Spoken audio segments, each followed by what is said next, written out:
Wow, wow, wow. Baki Baisangour va affronter Owen Livesey, je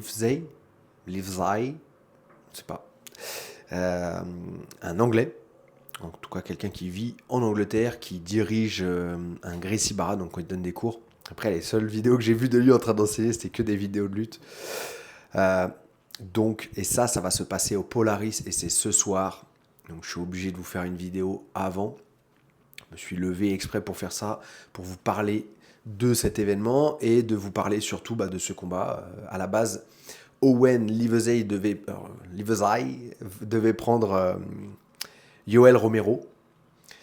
Et ça, c'était un combat. Et franchement, ça a fait une super pub, je trouve, pour le Polaris, ou en tout cas, ça donnait vraiment envie de regarder. Moi aussi. Voilà, le Polaris, je suis pas. J'ai du mal à suivre ou j'ai du mal à regarder. Je sais pas pourquoi. Je sais pas si vous aussi, ça vous fait ça. Même si la carte, elle peut être sympa et tout. Que quand c'était peut-être Craig Jones. En vrai, c'est parce j'ai l'impression que c'est souvent parce qu'il y a peut-être qu'un seul combat d'intéressant ou qu'un seul combat, on va dire international, avec deux grands noms qui s'affrontent. Et qu'en vrai, je me vois pas me réveiller ou je me vois pas me poser devant l'événement en entier pour ça. Après, là, je dis ça, mais sur cet événement-là, il y a trois combats donc internationaux intéressants. Les autres, en fait, je connais pas bien. Je pense que c'est essentiellement des gens d'Angleterre ou de cette zone-là. Et donc c'est vrai que le Polaris, je trouve que c'est un peu dommage parce que j'ai l'impression en tout cas, ou alors je sais qu'ils l'ont déjà fait. Il y a eu Léon Larmand qui a combattu là-bas. Il me semble qu'il y a eu Laurence Cousin. On a eu quelques Français, mais je trouve que c'est dommage parce que il n'y a pas assez souvent d'échanges avec voilà les autres pays européens. Je dis peut-être des bêtises, mais moi c'est le sentiment en tout cas que j'ai. Ou alors sinon leur com elle est pas bonne parce que je suis pas au courant alors que pourtant je suis quand même l'actualité du grappling dans le monde. Dans les trois combats intéressants, on a, en tout cas qui moi m'intéresse, on a Levi Jones qui prend Mateusz Suchinski. Donc Mateusz Suchinski, c'est le mec qui arrache les chevilles de tout le monde. Euh, et là, ça va être intéressant parce que Levi Jones, il s'entraîne depuis quelques temps maintenant chez Lackland Giles en Australie. Il est retourné là-bas, il était à New York pendant une longue période chez Murilo Santana. Donc pareil, très orienté, très jiu-jitsu brésilien, berimbolo et tout. Je pense qu'il a pas mal tiré son jeu, ou en tout cas il a pas mal tiré de détails de son passage là-bas, de son jeu. Mais Murilo Santana, en fait pour la petite histoire, Murilo Santana, alors franchement à l'entraînement, c'est l'enfer. J'ai tourné 2 fois avec lui chez Barbosa quand il était encore ici à São Paulo. Il était tout le temps dans un coin et moi il m'appelait au loin comme ça, il me disait "Oh le français!" avec sa grosse voix, "Oh, français, viens ici." Toujours premier sparring pour lui s'échauffer. Moi pour me flinguer ma séance. Il m'écrasait pendant. En plus c'était des sparring de 5 à 10 minutes. Franchement horrible, horrible. C'est le mec, en fait il te donne envie de, de taper, d'abandonner, euh, sans même de faire de soumission quoi. Horrible. Et donc très très fort à l'entraînement. D'ailleurs, la petite histoire, c'est qu'il battait tout le monde, ou en tout cas, quand il y avait Leandrolo même qui venait à l'entraînement, pour pas dire il le violait, mais il le battait vraiment très. Il le battait, quoi. Dominait très largement. Et c'était comme ça avec beaucoup, beaucoup, beaucoup de personnes qui passaient au club. Après, en compétition, malheureusement, il n'avait pas les mêmes perfs. Mais en vrai, je pense que cela s'explique aussi parce que à l'entraînement, les combats, ils commencent au sol. Et puis c'est un peu, on va dire, maintenant pour moi, un peu à l'ancienne, la forme de faire les sparring. C'est on tourne, on tourne, on tourne, on tourne, paf, ça s'arrête, allez, j'en prends un autre, on tourne, on tourne, on tourne, on tourne. Et en vrai, on ressent pas tellement le truc de la compétition. Je fais un combat, je me repose quand même 2 3 4 minutes, un vrai repos, pour après en faire un autre. Je dis pas que s'il y avait eu ça, j'aurais fait quelque chose, loin de là. Mais voilà, je pense qu'à l'entraînement, euh, il se retrouvait pas assez en situation de compétition. C'est ma petite analyse. Voilà, parce que je pense pas qu'il était. Voilà, il avait peur de la compète ou quoi. Mais je pense juste que du coup, toute sa façon de travailler, elle était difficile à reproduire à 100% en compétition. Bref, petite parenthèse. Et du coup, Levi Jones, bah, intéressant à voir s'il va se faire prendre en clé de cheville. Intéressant de voir comment il va essayer, comment il va s'en sortir. Et où bah, se faire soumettre rapidement, quoi. Parce que c'est un peu le truc de Matteo Suchinski, c'est souvent, bah, il prend la clé de cheville dès le début du combat et puis il termine, quoi. Donc ça va très souvent très vite.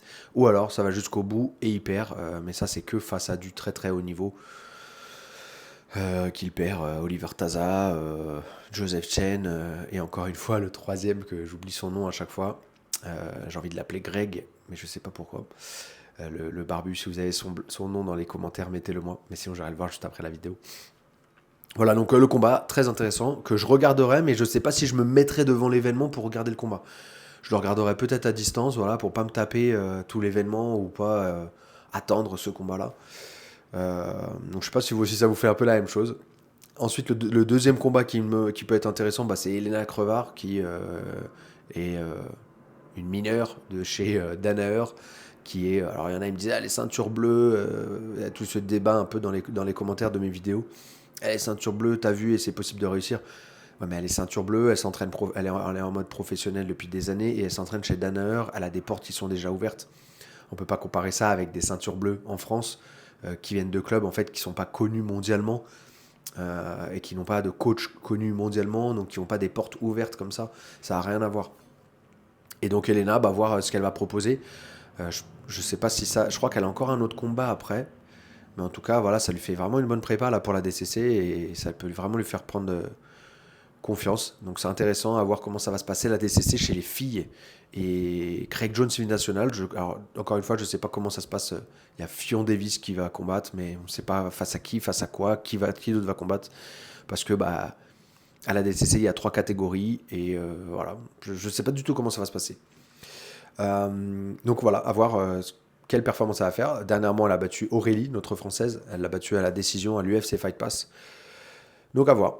Pareil, mais là, vous voyez, par exemple, je sais même pas si je regarderai tout le combat, je regarderai sûrement que le résultat et voir un petit peu la fin. Mais et voilà, je sais pas pourquoi il n'y a pas cette hype, comme on aime bien dire, autour du Polaris. Je sais pas, encore une fois, pour vous, n'hésitez pas à me donner votre avis, ce que vous en pensez du Polaris. Et donc en dernier, on a notre Français, Baki Baïsangour, qui va combattre face à Owen Livesey.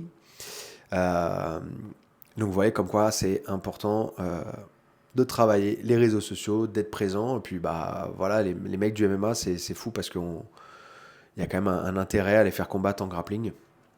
Parce, pour attirer toute cette visibilité qu'ils ont sur le MMA dans le grappling. Mais je suis pas persuadé que ça marche. Je suis pas persuadé que ça marche. Je sais pas comment ça s'est passé par rapport à l'ADXC et, euh, et Benoît Saint-Denis, donc qui a combattu en main event. Je sais pas s'il y avait vraiment cette grosse hype, cette grosse envie de le voir combattre en grappling de la part des mecs du MMA. Pareil, n'hésitez pas à me dire ça, parce que moi j'ai pas eu l'impression que...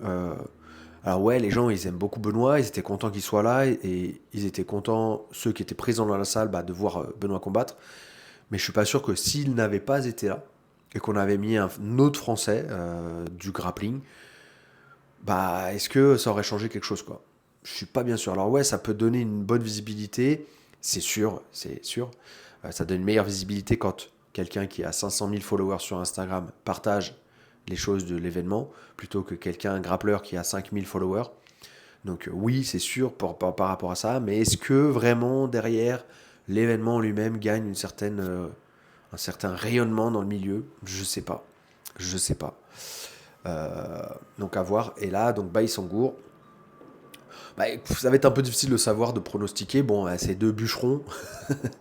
Deux bûcherons qui vont s'affronter debout, je pense. Il va pas avoir grand-chose au sol. Sauf si y en a un qui fatigue. Mais Owen fatigue pas tellement. Baki, bon, il a l'habitude du MMA.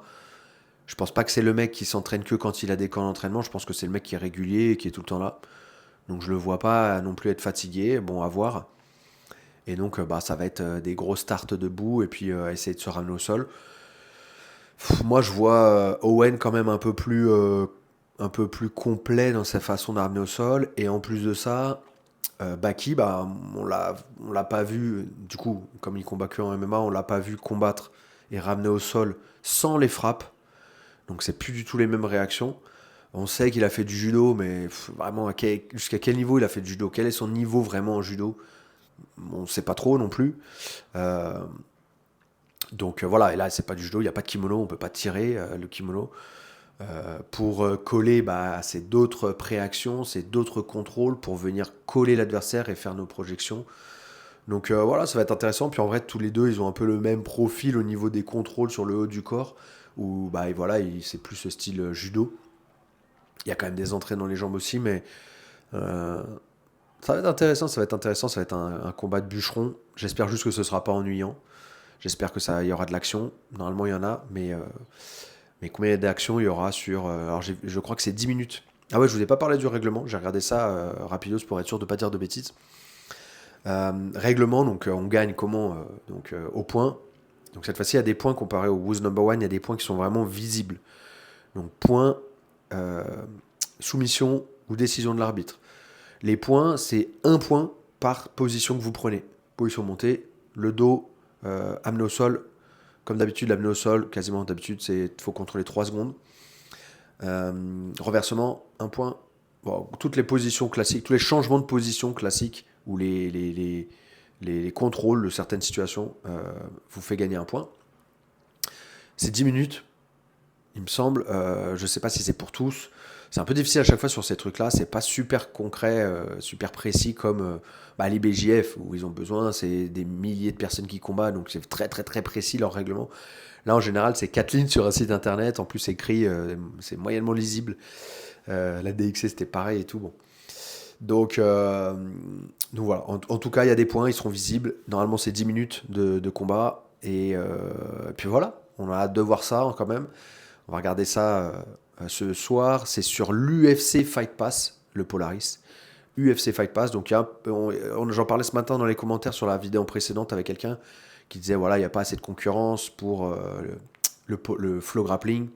Euh, et moi, je disais, bah, il y a quand même l'UFC Fight Pass, même si c'est pas un gros concurrent. Eux, ils sont vraiment axés UFC et les organisations autour de l'UFC. Donc, le Ares, par exemple, qui est dessus. Vous avez le Cage Warrior, etc. Et vous avez aussi le Polaris, qui est sur l'UFC Fight Pass. Donc, pareil, c'est une centaine d'euros. C'est 100, 150 euros l'année. Donc, n'hésitez pas à prendre l'abonnement si vous pouvez et si ça vous intéresse. Sinon, bah, ce sera en récap, je ferai une petite vidéo ici demain. Et sinon, bah, sur Internet, en général, vous voyez quand même des images et vous voyez les résultats. Voilà, n'hésitez pas à mettre dans les commentaires si le fait que Baïsangour, ça vous hype, si ça vous donne envie de regarder l'événement. Et si peut-être il y a d'autres personnes que j'ai pas citées ici, qui combattent et qui vous intéressent vraiment sur cette carte. Merci, et puis bah écoutez, du coup, rendez-vous demain. Au